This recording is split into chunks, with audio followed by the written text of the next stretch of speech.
Internet আমাদের ভাবনার চেয়েও বেশি বদলে দিয়েছে মানুষের জীবন।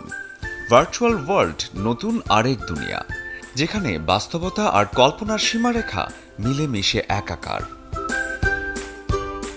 মানুষ ইন্টারনেট ব্যবহার করে তথ্য খোঁজা, যোগাযোগ কিংবা কেনাকাটার জন্য, কিন্তু মেটাভার্স আপনাকে নিয়ে যাবে এক ত্রিমাত্রিক জগতে, যেখানে নিজের অ্যাভাটার দিয়ে ভার্চুয়াল চলাফেরা, বাজার করা, এমনকি ঘুরে বেড়ানো যাবে।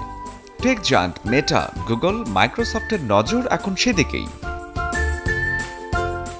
ভবিষ্যতে শিক্ষার্থীরা ভার্চুয়াল ক্লাসরুমে বসে বিশ্বের সেরা শিক্ষকদের ক্লাস পাবে, যেখানে ইতিহাসের ক্লাসে সবাই ঘুরবে ভার্চুয়াল পিরামিডের মধ্যে, বিজ্ঞানের ক্লাসে হবে হিউম্যান বডিতে ভার্চুয়াল ট্যুর।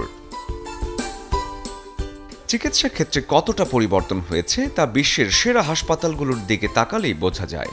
ভার্চুয়াল সিমুলেশনের মাধ্যমে জটিল আর সূক্ষ্ম সব অপারেশনের প্র্যাকটিস হবে ডাক্তারি পড়ুয়ারদের। টেলিমেডিসিন সেবা কিন্তু ইতিমধ্যে বাংলাদেশ সহ বিভিন্ন দেশে এখন বাস্তব। তবে প্রযুক্তির এই বিস্তারে আছে কিছু ঝুঁকিও। ভার্চুয়াল আসক্তি, তথ্য নিরাপত্তার ঝুঁকি এবং পারিবারিক সম্পর্ক দুর্বল হয়ে যাওয়ার মতো ঘটনার আশঙ্কা বিশেষজ্ঞদের, যা প্রকাশ পাচ্ছে মানসিক চাপ আর একাকিত্বে। অন্যদিকে সবার পক্ষে প্রযুক্তির এই সুফল ভোগ করাও কঠিন, কারণ উন্নত ডিভাইস ও দ্রুত ইন্টারনেট এখনও সহজলভ্য নয়।